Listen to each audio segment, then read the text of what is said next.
Forgotten Soldier, page 132.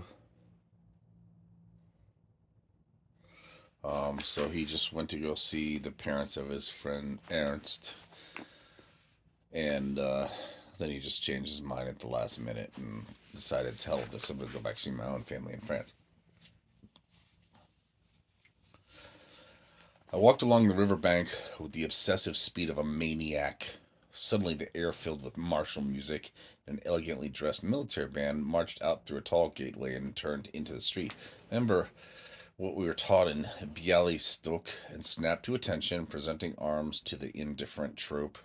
After an hour and a half with innumerable stops to ask my way, I arrived at the station from which trains left for the West and France. I looked desperately for Hals amongst the throngs of the platform. He would surely be on this train too, but I couldn't find him in the few minutes before departure. As I caught my breath on the train, the slow, regular progress of our acceleration seemed to merge with the measured tempo of the German capital. Everything here was so entirely different from Russia. Even the soldiers had an air of seriousness which matched the civilized, organized life of all large European countries. The contrast with Russia was so great that I wondered if what I'd seen there wasn't part of some sort of bad dream. Night fell, and the train rolled on. We had been moving for at least about 3 hours, during which it seemed that we had never really left the damn city. There's no countryside, only buildings and buildings. Suddenly, the train came to a stop, although we were not in a station. Everyone leaned out the windows to see what was happening. Although it was dark, the distant skies glowed with red light. We could hear this muffled rumbling mixed with the boom of guns. The throbbing of a mass of airplanes overhead rattled the windows of the train. "That must be Magdeburg getting it in the neck," said a soldier who had shoved in beside me to look out too. "Who's giving it to them?" He looked at me curiously. "Those Yankee bastards, of course." He said it as if he was talking to some sort of simpleton. "Things are just as hot here as they are at the front." I couldn't tear my eyes away from the glow of the burning city. I had thought that we'd left the war far behind us. The train began to move again, only to come to a fresh halt 15 minutes later. Soldiers ran up to the track, calling everybody off. Somebody said that the line had been cut and that all military personnel, whether on active duty or on leave, had to put themselves at the disposal of the local authorities. Thus I found myself in my clean uniform and carrying my holiday package, falling into step with about 100 very resigned soldiers. We walked for about half an hour into the blinding, acrid smoke of countless fires and began shifting fallen timbers and massive masonry blocks, while delayed action bombs pulverized what was left of a terrible bourgeois population. Groups of whimpering civilians were impressed into cleanup squads by foul-mouthed officials shouting at the tops of their lungs. Everyone was put to work. Although it was pitch dark, we were able to see. Broken gas pipes thrown up onto the torn earth blazed like blowtorches. Amongst the heaps of stone, broken wood, window, glass, furniture, arms, and legs. A gang of territorials handed out picks, and we piled the rest of our equipment beside a fire truck. We had to dig into the ruins with the greatest possible speed. We could hear the groans and cries of people trapped in the cellars. Women and children, weeping with terror, were carting away bricks and stones to clear some space. Shouted orders overlapped. "Quick, this way! We need help over here! Quick! The water pipes have burst and are flooding the cellars." Of course, the military were chosen to deal with the most dangerous situations and sent into places threatened with immediate collapse. We'd reached the cellars through the deep air shafts. We attacked a brick wall, which seemed to be blocking the entrance to some sort of basement where people were calling for help. My pick sank into something soft, probably the stomach of some poor soul crushed by the debris. And damn it, I was on leave, and all of this was holding me up. An explosion shifted the ground we were standing on. Another one of those American bombs, which blow up sometime after they've landed. Nonetheless, our efforts were finally successful. The last brick wall fell right beneath our blows, and a bunch of haggard, blackened people surged through the jagged opening, engulfed in a swirling cloud of dust. Several people embraced us. They were sobbing with relief and recognition. Others were in a state of literal madness. Everyone was somehow hurt or wounded. We had to climb down ourselves to bring out terrified women, clutching their children so tightly they were nearly suffocating them. I pulled out the first child I saw. A kid about 5 was tugging at one of my trouser legs so hard that it came right out of my boot. He was trying to drag me to a particular spot, and he was crying so hard that his gasps for breath between his sobs were extraordinarily long. He pulled me over to a recess where a crushed wine bin was holding up the base of a vault on the brink of collapse. An inert human form was lying in the jumble of rubble at my feet. The kid was still howling in a passion of grief that couldn't be helped. I shouted as loud as I could, Liegt aus, schnell! Liegt aus, schnell! Someone else came over with a light, and we saw the body of a woman crushed by the metal of the bottle rack, which had collapsed under the weight of 30 or 40 tons of disintegrating masonry. The body of a child was wedged in beside her. Pulling against the stiff, dusty clothes of the corpse, I dragged out the child's body as if it were another stone. But maybe the kid was still alive. It seemed to move a little bit. Dragging the 2 kids with me, I made for the exit hole and handed over the child in my arms to some rescue workers. The one who was howling trailed along with me for a short distance until I abandoned him.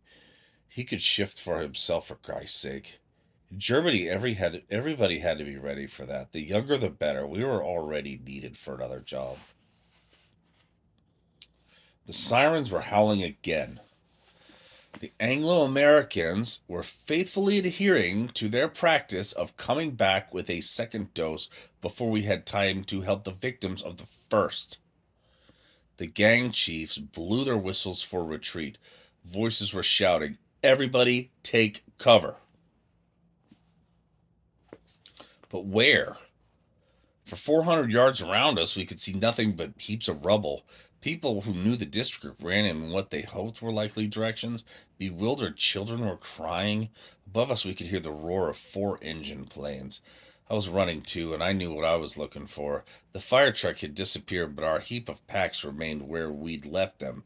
Soldiers were turning them over, grabbing the right one, and running off. I recognized mine by the silver Edelweiss I had sewed onto the piece of calfskin which served as a pillow. I pulled it out along with my gun, but my gift package, god damn it. Hey, you, my package. Someone threw me a package across the maelstrom. Everyone was hurrying off. Hey, this isn't it. Wait a minute. God damn it. Bombs were beginning to fall on the other end of the city. God damn it to hell. I ran as fast as I could across an empty space where I nearly escaped a car in as great a hurry as I was. The surface of the road seemed to be rising and falling in ripples to the sounds of thousands of panes shattering simultaneously added a crystalline note to the huge shock produced by bombs of 4 and 5,000 kilograms. The number of people on the street was shrinking rapidly. Only a few fools like myself were still running around looking for shelter. My eyes, stinging with the clouds of acrid dust, could see, as in the intermittent flashes of white light, the outlines of the houses bordering the street. On one of the buildings I could make out a white poster with black letters, "Shelter, 30 persons." Never mind if there are already 100. I ran down a spiral staircase between the only two walls left intact of the building. A dim lamp, which some thoughtful soul had hooked to the wall, lit the turns of the stair. But after two spirals, the way was blocked by a large gray cylinder, which was even taller than I. I tried to squeeze through the narrow gap next to the stairwell, but a closer look at the object made my blood freeze. I was pressing myself against an enormous bomb whose broken wings indicated it had crashed through every floor of the building from the roof down. It must have weighed at least 4 tons, and it might explode at any minute. I streaked back up the stairs and out the door into the darkness, which flickered unevenly into brilliant light like a huge neon sign. Finally, gasping for breath, I collapsed beside a bench in the square and lay there for about 20 minutes till the siren sounded the all clear. When everything was quiet again, I went back to the job of cleaning up, from which I was released at the end of the morning. Then I was given the most depressing news of all. I was ready to continue my journey westward. 2 days of my leave had already been wasted. I couldn't spare one more minute. I asked the territorial where I could find the train to Kassel or Frankfurt. He asked for my pass, looked it over, and told me to follow him. He took me to the military police station. I watched through the little window as my pass traveled from hand to hand, keeping my eyes firmly fixed on it. I saw several stamps being added to the scrap of paper I had brought from Aktirka. Then it was handed back to me, and I was informed in an indifferent administrative tone that I could not proceed beyond the Magdeburg sector. Given the location of my army corps, I had apparently come to the extreme western limit of permissible travel. I was absolutely stunned, and I stood staring at those cops. The shock of disappointment was so great that for a few minutes I just felt numb. Listen, we can understand that you are upset, one of them said, officially taking note of my condition. You will be well taken care of at the reception center here in town. Without a word, I took my pass from the counter, where the cop had put it down when he got tired of holding it out to me, and walked through the door. My throat felt as if it would burst from the effort of holding back my tears. In the street, where the sun continued to shine, I stumbled on in a daze. I could see that people were staring at me as if I were drunk. Suddenly I felt ashamed. I looked for some place where I could withdraw for a few minutes to compose myself. A little farther on, I took shelter in the ruins of a large building, collapsing onto a stone in the darkest corner I could find. Clutching my stamp-covered document, I burst into tears like a child. The sound of footsteps made me look up. Someone had followed me into that building, thinking perhaps that I was a thief. When he saw that I was only crying, he turned back to the street. Luckily, people cared more about ration cards than about tears in those days, so at least I was allowed to remain alone with my sorrow. That evening, I caught a train back to Berlin, letting fate dictate that I should call on the Naubachs after all. I didn't know where any of my German relatives lived, although at the time they were quite near Berlin, so I was reduced to either the reception center or the Naubachs. I felt obsessed by my disappointment. I had been looking forward to this leave so much. And I had earned it, too. I joined the infantry expressly to get it. And now, here I was with nothing but a ludicrous scrap of paper. I didn't even have my gift package anymore. It had vanished at Magdeburg, and when I left the box of some soldier's dirty laundry, it was in it. Now I would have to show up with empty hands at the house of people I had never met. I certainly didn't have enough money to buy them anything. That evening, I counted myself lucky to get a bed at the reception center in Berlin. One of the older surgeons there listened to the story of my past, and advised me to speak to a non-com at the registration desk. The non-com turned out to be quite sympathetic, noting down all the details and told me to come back in 24 hours. Early the next morning, I set out to find the Naubach's house. After several hours of hesitant, groping progress, I finally found myself in front of number 112 Kellerenkestrasse, a simple three-story house with a gravel walk beside it, which could be shut off from the street by a low gate. A young girl, who seemed to be about my age, was leaning on the bottom half of the front door, looking out into the street. After a moment's hesitation, I went over to ask a final direction. "Yes, sir," she said, smiling. "This is the right house. They live on the second floor, but at this time of day they're all out at work." "Thank you, miss. Do you know when they'll be back?" "They'll be here this evening after 7." "Thank you," I said, thinking about the long day ahead of me. What could I do with all that time? As I shut the gate, I thanked the girl once again. She smiled faintly and nodded her head. Who's she waiting for? Certainly not the Nowbucks. I already walked a short way down Klerenkestrasse when it occurred to me that I could, at any rate, have talked to the girl a little longer. After several moments of hesitation, I turned back, hoping that she would still be there. Every minute I could subtract from the interminable day ahead seemed like a minute gained. As long as she didn't laugh at me right to my face, I was ready to take almost any amount of sarcasm. I was soon back at number 112. She was exactly where I had left her. "You think they're already home?" she said, laughing. Of course not, but I feel so lost in the town that I'd rather sit down here on these steps and wait than have to hunt for the house all over again. "You want to wait here all day?" She seemed astonished. I'm afraid so." "But you ought to look around Berlin. It's an interesting place."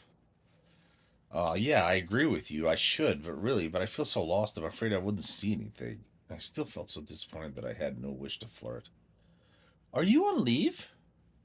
"Yes, I still got 12 days, but I'm not allowed to leave the Berlin sector." "Are you from the Eastern Front?"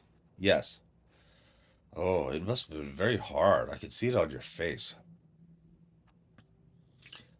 I glanced up at her in surprise. I suspected that I did look like the undertaker's assistant, but for a pretty girl to remark on it after the first few minutes, ugh. Then she said something about the people on the third floor, but I wasn't really listening.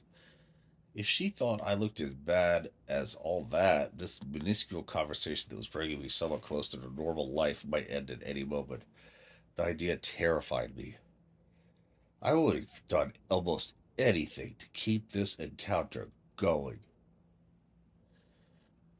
I tried to change my expression, to force my mouth to smile, to make myself agreeable.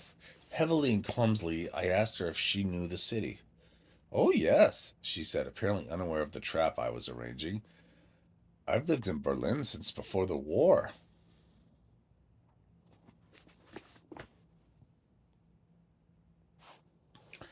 Then she told me about herself. She studied for part of the day and was a first aid assistant for an 8-hour shift. She was studying for a teacher's license. I listened with only half my attention. The simple sound of her voice seemed to wrap me in tenderness. I only wanted it to continue. I tried to look agreeable. When she fell silent, I thrust home with my question. The technique of a Feldwebel. "Since you don't have to be at the first aid station on 5, could you show me some of the sites? That is to say, if you don't have anything else to do?" She blushed a little. "I'd like to," she said, looking down at the ground. "But I can't say until I've spoken to Frau X. I no longer remember the woman's name." "Oh, well, I've got lots of time. 12 days." She laughed. "Good sign," I thought. We talked for about an hour until the good lady arrived. We couldn't avoid the war, of course, although I certainly wanted to. But I did my best to embroider what I said. I described heroic deeds, the like of which I'd never seen. I couldn't believe that the filth of the steppe was what this girl wanted to hear about, and I was afraid of speaking too frankly. I didn't want her to understand what our experiences had really been like. I didn't want her to catch the stench of mud and blood through anything I said, or to see the huge gray horizon still stamped across my vision. I was afraid of infecting her with my terror and disgust, and afraid that if I did it, she'd resent it. My descriptions of heroism came straight from Hollywood. At least we were able to laugh. I could go on talking to her. Finally, Frau X arrived. At first, she looked at us disapprovingly. Then Paula, she had told me her name by then, introduced me as a friend of the Naubox. To tell you the truth, Gnade Frau, I was a friend of Ernst. I wanted to visit his family. I understand, young man. Come in and wait in my place. You'll get more comfortable there. Those poor Naubachs, their courage is almost unbelievable. To think of losing 2 sons in 10 days. It's just too awful. My God, I hope this war ends before one of mine is killed. So, the Naubachs already knew. They knew not only that Ernst was dead, but another son as well. They hadn't even known that. Ernst had a brother? Suddenly, Ernst's death came back to me in all its details. Ernst, the Don, the Tatra. Ernst, I'll save you. Don't cry, Ernst. These things were blotted out only when I looked at Paula. They had to be blotted out. I had to forget them. Paula was beside me, smiling. To forget how hard it was. You may wait here, dear sir, or at the now box, whichever you wish, said the older woman, addressing the boy of 17 like a grown-up gentleman. How was Ernst killed? Forgive me, Frau, if I don't speak of it, I said, looking down. But looking down was of no help. My eyes fell on my boots, the boots which had trampled the earth on Ernst's grave. Everything here kept reminding me, except Paula's smile.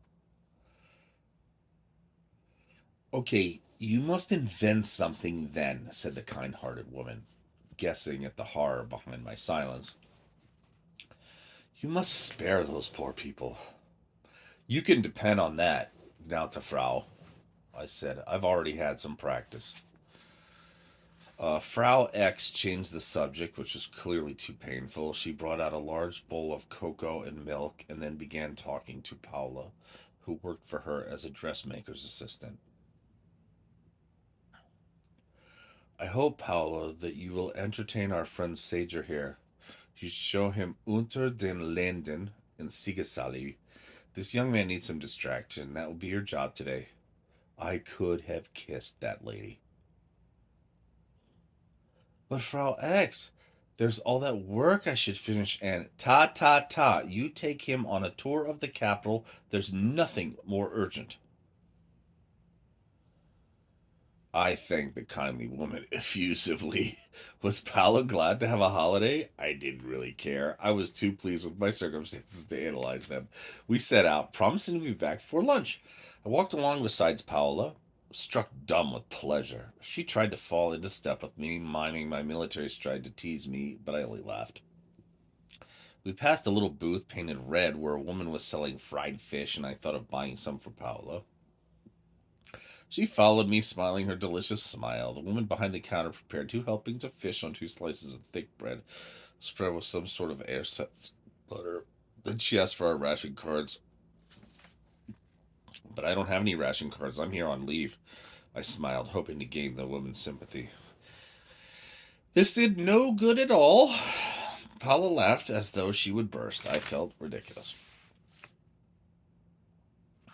J'aurais été pour vermine, I added in French. The fishwoman naturally didn't understand me and went on raking out her ashes. We walked off without our fish.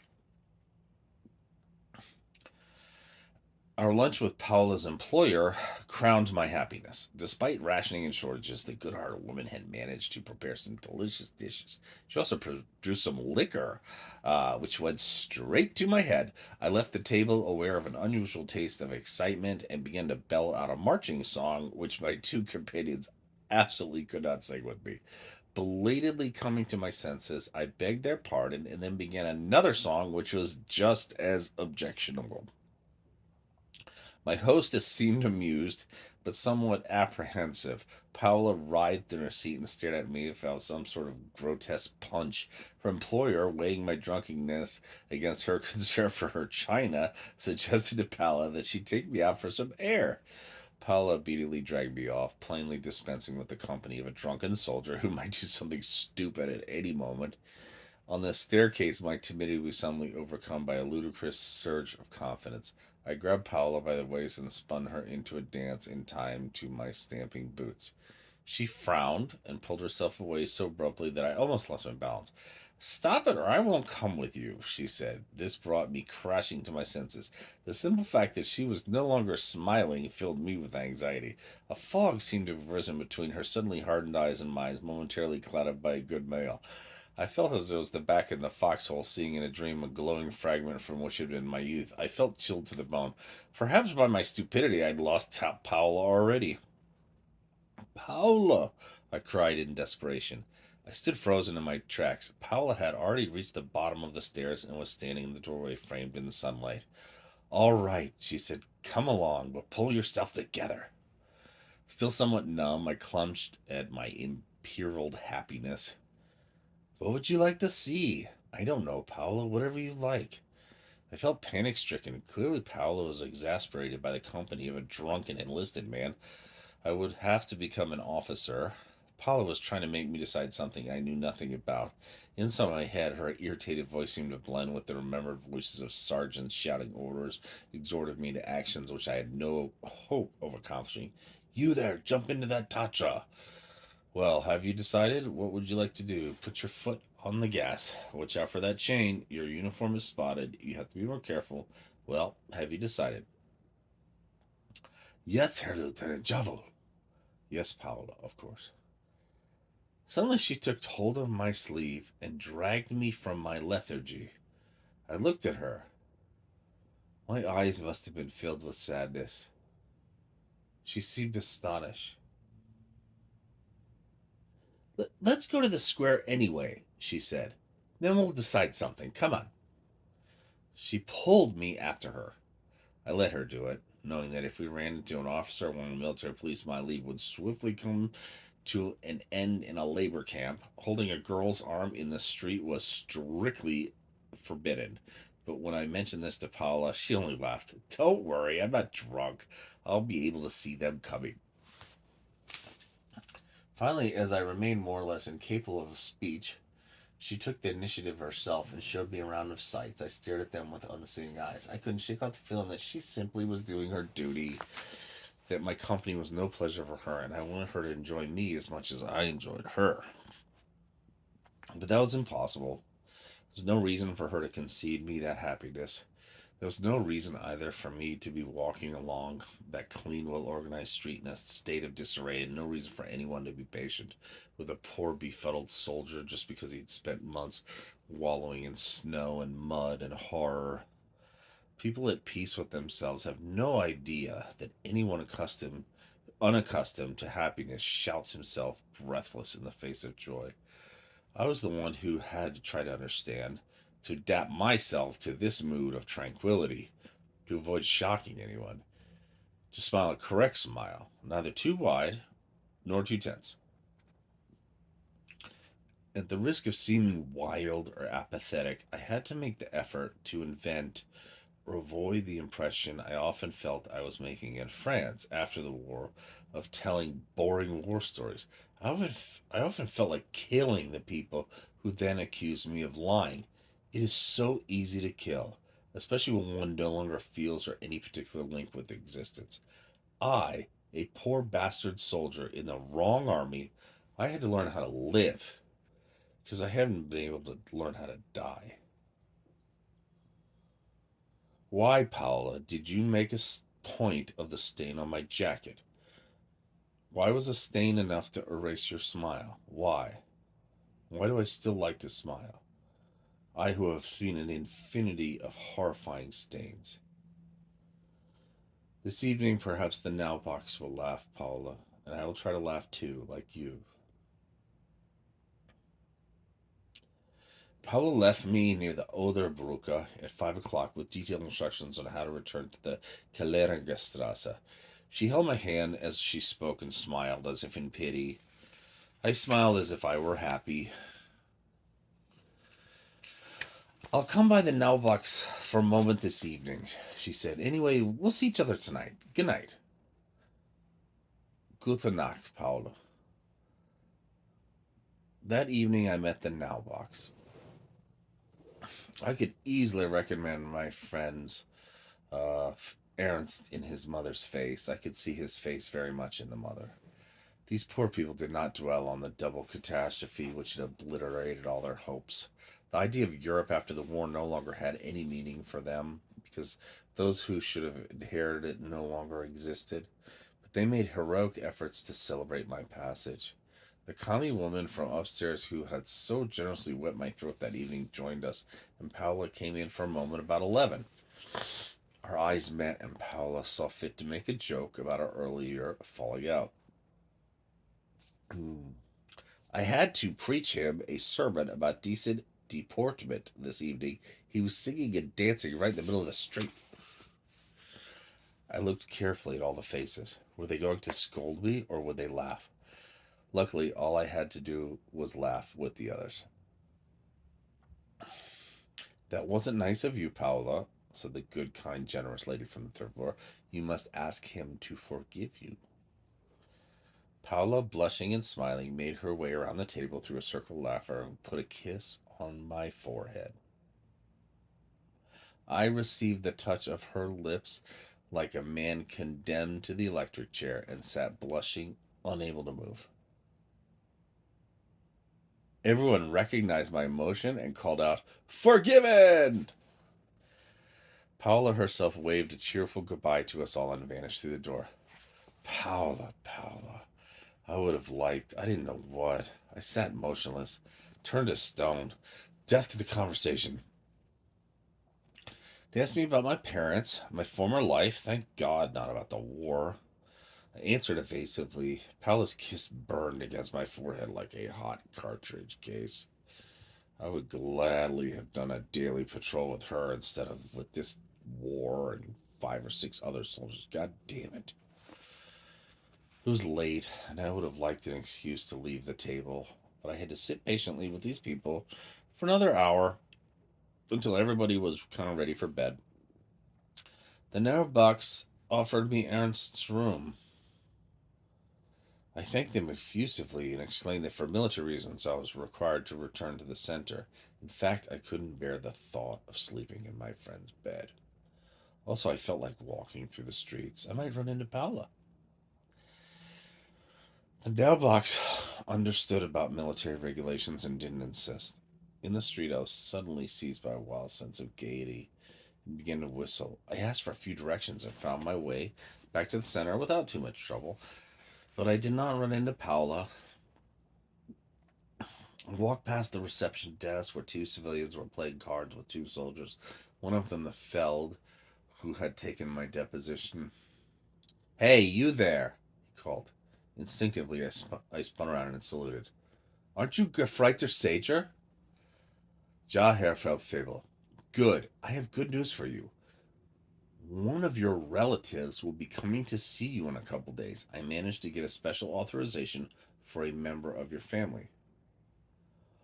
"Oh, I don't know how to thank you, Herr Feldfebel. I'm really grateful. I can see that, boy. You certainly took your time coming back." I clicked my heels and spun around while the 4 of them joked about me. "Put in a little time at the Fantasia Hotel, eh?" They must have been talking about a bordello. I spent an agitated night, unable to think of anything but Paola. 2 days went by, filled with pleasures and delight. I never left Paola's side, ever. We always had lunch with Frau X and dinner at the Now Box. Frau X, who noticed everything, was aware of the growing feeling between Paula and me and was horrified. She tried several times to make me realize that the war wasn't over and that it was idiotic to fall in love. After the war, it would be a fine thing for me to unleash my emotions, but for the moment, anything like that was a little premature. To my adolescent mind, the war had no power over my love for this girl, and holding back any emotion was out of the question. The only limits would be set by my leave, whose duration, unfortunately, I was powerless to effect. One of my family was coming to see me, so I couldn't move too far from the center where I spent my nights. This restriction irritated me because I lost precious time, which I could have spent with Paula. On the day of my visitor's expected arrival, I must have made 5 or 6 trips to the center. Finally, in the middle of the afternoon, the kind hearted sergeant answered my question even before I asked it. Someone's waiting for you in the dormitory, Sager. Ah, I said as if this was the last thing I'd expected. Thank you, Herr Feldfebel. I ran up the stairs and pushed open the doors of a lower room where I'd spent many several nights. My eye traveled past the double row of beds to a man in a blue-gray overcoat. My father. Hello, Papa, I said. You've turned into a man, he said with the air of timidity which was always one of his characteristics. How are you? We haven't heard much from you, you know. Your mother's been very worried. If I listened, as I always did when my father spoke to me, I sensed that he felt ill at ease in the heart of Germany, in this dormitory where everything reflected implacable military discipline. Shall we go out, Papa? If you like. By the way, I brought along a small package for you. Your mother and I had a hard time getting all these things. The Germans kept it downstairs. He lowered his voice when he said Germans, as if he were speaking of a bunch of savages. Although he had married a German woman, my father did not feel particularly friendly toward Germany. He had never shaken off the hatred of the 1914 war, although he himself had been well treated when he was a prisoner. However, the fact that one of his sons had been stuck into the German army prevented him from listening to Radio London with any sense of relief. Downstairs, I asked the Feldfebel for my package. He handed it to me while speaking to my father in perfect French. I'm sorry about this, sir, but all food is strictly forbidden in the dormitories. Here is your package. Thank you, sir, my father said, clearly abashed. I checked over the contents of the box while we walked through the streets talking. A chocolate bar, biscuits, a pair of socks, thank God, knitted by my paternal grandmother. These are just what I needed, I said. I thought you'd be most pleased by the cigarettes or the chocolate, but of course there's no shortage for you. With us it's different. The Germans take everything. We do all right. I'd learned to make the most of present pleasures to forget the miseries of another day, but this answer was a mistake. Well, that's fine for you. For us, it's another story. Your mother really has had a hard time scraping our meals together. Life is far from easy. I didn't know what to say to this. I thought of giving him back the package. Well, my father said, let's hope it's all over quickly. Things are going badly for the Germans. On London radio, all we hear is the Americans here, the Americans there, the Americans there, Italy, the Allies. This was all news to me. A group of men from the Kriegsmarine passed by singing. I saluted as required. My father stared at me with dismay. France was in such a state of chaos, and talking about it filled him with such despair that it was very hard to cheer him up. For the next 24 hours, he told me about the suffering in France, explaining things to me as if I were Canadian or British. All of this put me in a very difficult kind of position. I didn't quite know what attitude to adopt. I held myself in check, contenting myself with, yes, Papa, exactly, Papa. I would have loved to talk about something else, to have forgotten the war, to have told him that I love Paola, but I was afraid he wouldn't understand, that he might even be angry. The next day I took my sorrowing father to the station. I was fool enough to snap to attention as the train pulled out, a gesture which I'm sure gave him no pleasure. I watched his anxious face pull away from me into the hot June evening. I wouldn't see him again for around 2 years. 2 years so full of experience, they might as well have been like a century.